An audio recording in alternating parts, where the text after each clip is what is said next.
بسم اللہ الرحمن الرحیم ان اللہ اصطفى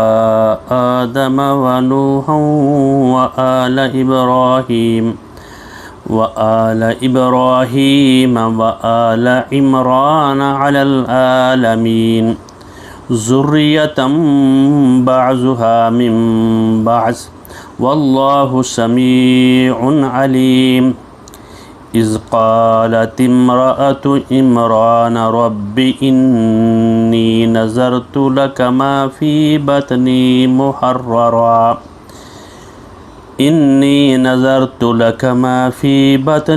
محررا فتقبل مني إنك أنت السميع العليم۔ یہ سورہ آل عمران کی آیات جو ہم نے پڑھی ہیں 33، 34 اور 35، اس سے پہلے رب العزت جو ہم نے پڑھ رہے تھے اس سے وہاں اللہ تعالیٰ نے اپنے توحید، دین اسلام کے مبادیات اور دین اسلام کیا ہے، اگر دین اسلام پر نہیں چلو گے تمہارے ساتھ کیا ہوگا، وحی کی رہنمائی اور اہل کتاب کی رشد دوانیاں، اور اہل کتاب کو جس چیز سے رب العزت نے جہان کے اوپر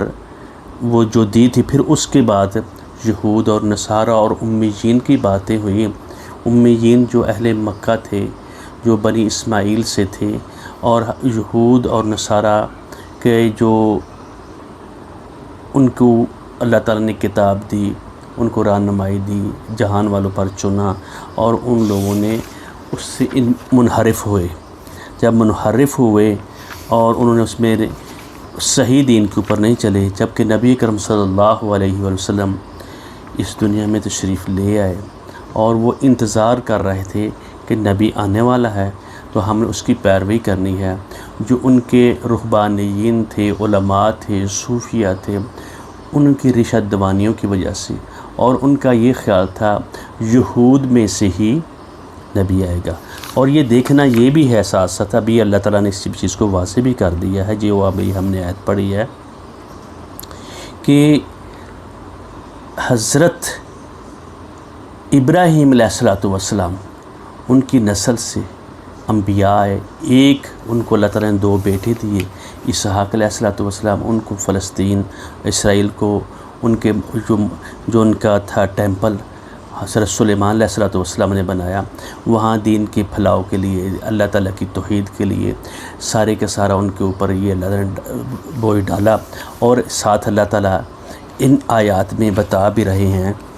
کیا بتا رہے ہیں؟ ان اللہ اصطفیٰ، بے شک، انما بے شک اللہ تعالیٰ نے اصطفیٰ چن لیا، اللہ نے منتخب کر لیا، چن لیا، کس کو؟ آدم کو اور نوح کو۔ حضرت آدم علیہ السلام کو چنا اور انتخاب کیا، اور اس کے بعد حضرت نوح علیہ السلام اور جو لوگ ان کے ساتھ کشتی میں سوار ہوئے تھے وہ لوگ تھے۔ وآل ابراہیم وآل عمران، ابراہیم علیہ السلام کی آل جو تھی، جو ان کے متبعین تھے، جو ان کے گرویدت ہوئے، جو نیک اور صالحین لوگ تھے، ان کی بات ہو رہی ہے۔ یہ ایک تو وہ تھے جو حضرت اسحاق علیہ السلام کی اولاد میں سے تھے، اور محمد الرسول اللہ صلی اللہ علیہ وسلم یہ یعنی حضرت اسماعیل علیہ السلام کی جب، اور ساتھ ہی آل عمران کی بات ہوئی۔ آل عمران کی جو بات ہوئی تو ان کو حضرت عمران کی جو بیوی تھی وہ نیک اور صالح عورت تھی، اور اس نے یہ بات اللہ تعالیٰ سے کہی کہ اے اللہ تعالیٰ کہ میں نے نیک اور صالح تھی، جو میرے پیٹ میں بچہ ہے میں اس کو تیرے دین کے لیے اس کو وقف کر دیا ہے، تیرے لیے محررن، جو ابھی بات اس کا ترجمہ بھی آئے گا۔ تو اللہ رب العزت نے آدم علیہ السلام، حضرت نوح علیہ السلام اور حضرت ابراہیم، آل ابراہیم یعنی، اور جو یہ یہود اور نصارہ تھے، حضرت اسحاق علیہ السلام اور حضرت اسماعیل علیہ السلام اور محمد الرسول اللہ، اور جب ان کے اوپر یہ نبوت آئی اور ان لوگوں نے انحراف کیا اور محمد رسول اللہ صلی اللہ علیہ وسلم کو ان سے منتقل کر کے ان ادھر دے دی گئی، اور پیچھے ہم پڑھ بھی آئے ہیں، اور ساتھ یہ بھی ہم نے پڑھا اور جانا کہ یہ اللہ رب العزت نے ہمارے لیے یہ انتخاب کر لیا۔ انتخاب کیا کیا؟ اللہ رب العزت نے کہا کہ جو بھی رسول آتا ہے اس کی متابعین، جو اس کے آل ہوتے ہیں، جو اس کے پیروکار ہوتے ہیں، جو اس سے محبت کرنے والے ہیں، ان سے کہہ دیے، کل اے نبی تم کہہ دو، ان کو بتا دو، اعلان کر دو، اگر ان کنتم تحبون اللہ، اگر تم کو اللہ تعالیٰ سے محبت ہے جس نے تم کو پیدا کیا ہے، تو تم نے کرنا کیا ہے؟ فاتبعونی، میری پیروی کرنی ہے۔ یحببکم اللہ، اللہ تعالیٰ تمہیں پسند کرنا شروع کر دے گا، تم سے محبت کرے گا، تمہیں جو میں کام کروں گا میری سنت کے اوپر، میرے طریقے کے اوپر، مجھے اللہ تعالیٰ نے یہ چن رہا ہے، اللہ تعالیٰ سے اگر تم نے پسند بات کرنی ہے، اس سے محبت کرنی ہے، تم کو میری پیروی کرنی پڑے گی۔ یہ دیکھیں بات بڑی واضح اور روشن ہے، سورج کی طرح روشن ہے کہ رسول کی تم نے پیروی کرنی ہے، اتباع کرنی ہے۔ اتباع کا مطلب یہ ہوتا ہے کہ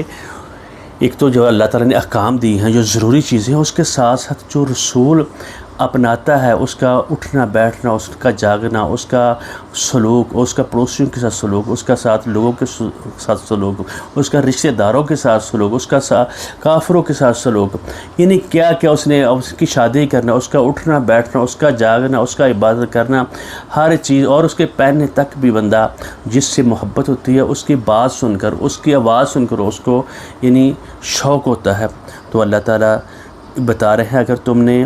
اللہ سے محبت کرنی، ان کو یہ بتا دو، اگر تم ان کنتم تحبون اللہ، اگر واقعی تم اللہ سے محبت کرتے ہو تو تم نے میری پیروی کرنی ہے، میری اتباع کرنی ہے۔ یحببکم اللہ، تو پھر اس کا نتیجہ کیا ہوگا؟ اللہ تعالیٰ تم سے پیار کرنا شروع کر دے گا، محبت کرے گا، اور کیا کرے گا؟ یغفر لکم، تمہارے ڈانپ لے گا تمہارے گناہوں کو۔ تم نے حسد، بغض اور کینے کے ساتھ جو تمہیں شعور تک نہیں ہے جن باتوں کا، وہ بھی، اور تم بعض چیزیں ہیں لوگوں کے سامنے، لوگوں کے ساتھ خلاف باتیں کر رہے ہوتے ہو، اللہ تعالیٰ سے کیے ہوئے وعدے کی خلاف ورزی کر رہے ہو، تو اللہ تعالیٰ تمہیں ڈانپ لیتا ہے، اس کے اوپر اللہ تمہاری پردہ فاش نہیں کرتا۔ اگر تم اللہ سے محبت کرنے شروع کر دو، یہ تمہارے ڈانپ لے گا، اللہ تم کو معاف کر دے گا۔ یغفر لکم، یعنی تمہارے گناہوں پر تمہاری بے عزتی نہیں ہونے دے گا۔ یغفر لکم ذنوبکم، تمہارے گناہ جو تم نے کیے۔ واللہ غفور الرحیم، اللہ تعالیٰ ڈانپنے والا، معاف کرنے والا اور رحیم، مسلسل رحم کرنے والا ہے۔ اور یہ رحم جو ہوتا ہے، یہ محبت جو ہے باطن کے ساتھ بھی اور ظاہر کے ساتھ، دونوں طریقے سے۔ اگر اس کے باطن میں کوئی چیز ہے، اس کے جوارے، اس کے اعضاء، اس کی آنکھ، اس کے ہاتھ، اس کے پاؤں، اس کا بولنا، اس کا سلوک لوگوں کے ساتھ کرنا، اپنے رشتہ داروں کے ساتھ کرنا، بازار میں اس کا جانا، اس کا آنا، اس کا کاروبار کرنا، بزنس کرنا، وہ کیسا ہوگا؟ جس طرح کہ رسول نے بتایا ہے، جس طرح کہ اس کی کتاب نے بتایا ہے، جو اللہ تعالیٰ نے بتایا ہے، تو پھر کیا ہوگا؟ تو اللہ تعالیٰ تمہارے گناہ معاف کر دے۔ پھر ایک تو یہ بات ہوگی، یہ اختیاری دے دیا، اور آگے یا ساتھ دوسری آیت میں یہ بھی ساتھ بتا دیا، قل اے نبی اعلان کر دو، ان کو بتا دو، اطیعوا اللہ والرسول، تم نے اللہ اور رسول کے حکموں کو ماننا ہی ماننا ہے۔ تم کو ہم نے پیدا کیا، اپنی مرضی سے تم پیدا نہیں ہوئے، اور تمہاری اپنی مرضی سے تم نے جانا بھی نہیں ہے، ہماری مرضی سے جاؤ گے، اور تمہیں حکم ماننا پڑے گا۔ اگر نہیں مانو گے، یہ بڑے سخت الفاظ ہیں، اگر جو سوچنے والا بندہ، تفکر کرنے والا، تدبر کرنے والا، فکر کرنے والا بندہ ہو، جب سوچے گا تو اس کو پتہ چلے گا اللہ یہ بڑی سختی سے کہہ رہے ہیں، اطیعوا اللہ و اطیعوا الرسول، اس رسول کی تم نے پیروی کرنی ہے، اس کا طریقے کو اپنانا ہے۔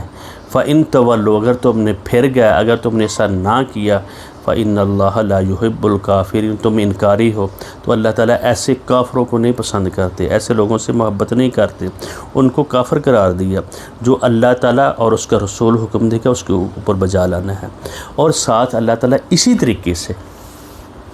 اور یہ رسول کو یہ ذمہ داری دی، پھر اسی امت کو دے دی۔ پھر حجۃ الوداع کے موقع پر اللہ تعالیٰ نے رسول نے کہہ دیا میں نے تم کو ہر چیز پہنچا دی ہے، اور تم نے کیا کرنا ہے؟ اگر تم نے فَلْيُبَلِّغِ الشَّاهِدُ بِالْغَیْبِ، یعنی جو شاہد ہے، جو حاضر ہیں لوگ، آنے والے لوگوں کو بتائیں، ان کو بتائیں، اور یہ اس دین کو، اس کتاب کے اوپر تم نے عمل کرنا ہے، میری سنت و میری اتباع بھی تم نے کرنی ہے، اور جو اس میں ہے پریکٹیکل کو تک تمہیں میں کر کے دیے جا رہا ہوں، تم نے اس کو اپنانا ہے، اپنی زندگی میں لانا ہے۔ تم نے نماز کس طرح پڑھنی ہے، تم نے جنازہ کس طرح کرنا ہے، تم نے حج اور زکوٰۃ، اور تم نے لوگوں کے ساتھ سلوک، حسن سلوک، تم نے رشتہ داری کس طریقے سے نبھانی ہے، دشمن تمہارے ساتھ لوگ برا سلوک کرتے ہیں تو تم نے کیا کرنا ہے، یہ اللہ رب العزت میں بتا رہے ہیں۔ قرآن پاک میں آتا ہے تمہیں کیا معلوم، تم لا یضرکم من ضل اہتدیتم، تم نے جو میں نے حکم دیا تم نے وہ اپنانا ہے، وہ کام کرنا ہے، اور تو اگر تم ہدایت یافتہ ہو تو دوسرے لوگ ہدایت یافتہ نہیں ہیں، تمہیں ان کا نقصان نہیں ہے، ان تمہارا کام ہے صرف پہنچا دینا۔ اور ان آیات میں جو ابھی ہم نے پڑھی ہیں اس میں بھی یہ بتایا جا رہا ہے اللہ رب نے انتخاب کر لیا، چن لیا، تم نے آدم کی پیروی کرنی ہے، جو اس وقت وہ لوگ تھے جو ان کے متابعین تھے، اور نوح علیہ السلام، ان اللہ اصطفیٰ آدم و نوحً، اور نوح کو بھی چن لیا اللہ تعالیٰ نے، انتخاب کر لیا۔ اصطفیٰ، مصطفیٰ، یہ مصطفیٰ محمد الرسول اللہ صلی اللہ علیہ وآلہ وسلم کے لیے جب بولا جاتا ہے تو اسی وجہ سے بولا جاتا ہے، ان کو اللہ تعالیٰ نے انتخاب کر لیا جہان والوں پر، تا قیامت تک آپ صلی اللہ علیہ وسلم کو چن لیا۔ اسی طریقے سے نوح علیہ السلام کو اور ان کے متابعین کو، اور اسی طریقے سے آل ابراہیم کو، و آل عمران، اور آل عمران کو، یعنی آدم علیہ السلام کا پیدا ہونا ایک عجیب طریقے سے تھا، اور حضرت عمران جو آل عمران جو تھے، حضرت مریم و حضرت عیسیٰ علیہ السلام، ان کا بھی پیدا ہونا ایک تھا، اور اسی طرح یحییٰ علیہ السلام کا۔ تو آگے بات اس کی واضح کر دیا، ذریتم بعضھا من بعض، تم ایک دوسرے کی اولاد ہو، تم ایک دوسرے سے ہو۔ اللہ یقیناً اللہ تعالیٰ نے چن لیا آدم کو، نوح کو، آل ابراہیم کو اور آل عمران کو، تمام جہان والوں پر، پورے جہان والوں پر چن لیا، اور ایک دوسرے کی تم اولاد ہو۔ حضرت نوح علیہ السلام حضرت آدم علیہ السلام کی اولاد ہیں۔ نوح کس کی اولاد ہے؟ حضرت آدم علیہ السلام۔ حضرت ابراہیم علیہ السلام کس کی اولاد ہیں؟ حضرت نوح علیہ السلام کی اولاد میں سے۔ اور پھر حضرت ابراہیم علیہ السلام کا جو پورا خاندان ہے، بنی اسماعیل اور بنی اسرائیل اور آل عمران، ان کی اولادوں میں سے ہیں۔ تو اللہ تعالیٰ یہ بتا رہے ہیں تم نے میری حکموں کو ماننا ہے، اور پیچھے جو آیات آئی ہیں جو آپ پڑھ چکے ہیں، عقیدہ توحید اللہ رب العزت نے تم کو واضح کر کے بتا دیا، اور کھول کر بتا دیا کہ تم نے عقائد جو ہیں ان کو سامنے رکھنا ہے، اور اللہ تعالیٰ نے جو تمہیں توحید، دین اسلام، اس کے مبادیات، انسانوں کی زندگی گزارنے کے لیے جو دی ہیں ان کو جانچنا ہے۔ تو بات کیا ہے، اگر تم پھر جاؤ گے، تم ہٹ جاؤ گے، واللہ سمیع علیم، اللہ تعالیٰ سننے والے اور جاننے والے، ہمارے سننے جیسا نہیں ہے، اللہ تعالیٰ ہر بات کو سنتے بھی ہیں اور جانتے بھی۔ جو ابھی ہم بات کر رہے ہیں، جو دنیا کے گوشے گوشے میں کوئی جو شخص جس طرح کی بھی بات کر رہا ہے، اللہ تعالیٰ سن بھی رہے ہیں اور اس کو جانتے بھی ہیں۔ اور ساتھ آگے ایک اور آیت ہم پڑھتے ہیں، پھر اس کے بعد اس کے اوپر بات بھی کریں گے۔ تو اذ قالت امرأۃ عمران رب انی نذرت لک ما فی بطنی محررا، جب کہا عمران کی بیوی نے کہ اے میرے رب، جو بچہ میرے پیٹ میں ہے اس کو میں تیری ہی نظر کرتی ہوں، ہر ذمہ داری سے چھڑا کر۔ یعنی عمران کی جو بیوی تھی، یعنی حضرت مریم کی والدہ، بہت نیک صالحہ زاہدہ تھی، اور جب انہوں کو امید ہوئی تو اور انہوں نے اللہ تعالیٰ کی دین کی خاطر، جو اس میں پیٹ میں بچہ تھا، اور اس نے یہ جاننا کہ وہ دین کی خدمت کرے گا، تورات، اہل تورات کی، یعنی اس کو اب اپنے اوپر اپنائے گا، اور وہ جو ٹیمپل ہے، جو یعنی مسجد اقصیٰ، جو یہ علاقے ہیں، وہاں وہ سارا آزادی کے ساتھ، وہ دنیا داری کا کوئی کام نہیں کرے گا، صرف اور صرف دین کی خدمت کرے گا۔ اسی طریقے سے جب محمد الرسول اللہ صلی اللہ علیہ وسلم کو جب نبوت ملی تو پہلے آپ تجارت وغیرہ بھی کرتے، باقی معاملات بھی کرتے، جب آپ کو یہ ملی تو آپ نے سارے کے سارے کام چھوڑ دیے، دن رات آپ نے ایک کر دیا، دین کی سربلندی کے لیے، دین کی تبلیغ کے لیے، لوگوں کو یہ پیغام پہنچانے کے لیے۔ یہ سب سے بڑا مقصد تھا۔ اور اس نے بھی یہ بات کہی تو فتقبل منی، تو بس اس کو میری طرف سے تو قبول فرما۔ اور اس خاتون نے جو عمران کی بیوی تھی، حضرت مریم علیہ السلام کی والدہ تھی، انہوں نے کہا اللہ تعالیٰ سے یہ دعا کی ہے اللہ تعالیٰ اس کو تو قبول کر، انک انت السمیع العلیم۔ ادھر بھی اس نے بھی کہا ہے اللہ تعالیٰ تو جاننے والا سننے والا ہے۔ پھر اس کے بعد یہ بات ہم دیکھیں گے جو حضرت مریم علیہ السلام کا اللہ رب نے جو مقام دیا، جو اس نے جنا اور لوگوں نے جو باتیں کی، اور یہ آگے یعنی نصارہ کی یہ بات شروع ہو رہی ہے۔ پہلے سورہ بقرہ میں کیا ہم نے پڑھا تھا، یعنی یہود کی باتیں ہو رہی تھیں، نصرانی، اب نصارہ کی بات ہو رہی ہے، اور انہوں نے دعا کی اللہ رب العزت سے۔ دعائی کلمات ہیں، اور ان کا یقین اور ایمان اللہ کے اوپر کتنا تھا یہ ہم جانیں گے، اور ان آیات سے ہمیں سبق سیکھنا ہے، ہم نے کیا کرنا ہے، ہم نے ان کے اوپر عمل کرنا ہے، ہمیں اللہ تعالیٰ سے دعا بھی کرنی چاہیے، اور ان آیات کو پڑھ کر اور سمجھ کر یہ ہمارے لیے بتایا جا رہا ہے وہ لوگ کیسے تو آپ کیا کریں گے۔ تو اللہ تعالیٰ ہمیں قرآن پاک کو پڑھ کر سمجھ کر اس کے اوپر عمل کرنے کی توفیق دے۔ پھر آگے انشاءاللہ الرحمن ہم آیت نمبر 36 سے پڑھیں گے اور اس کی ساتھ وضاحت کریں گے۔ بارک اللہ لی ولکم ولسائر المسلمین۔ ایک دفعہ میں ان آیات کو پڑھ دیتا ہوں۔ ان اللہ اصطفى آدم ونوحا وآل ابراہیم وآل عمران علی العالمین ذریۃ بعضها من بعض واللہ سمیع علیم۔ اذ قالت امرأة عمران رب انی نذرت لك ما فی بطنی محررا رب انی نذرت لك ما فی بطنی محررا فتقبل منی انک انت السمیع العلیم۔ بارک اللہ۔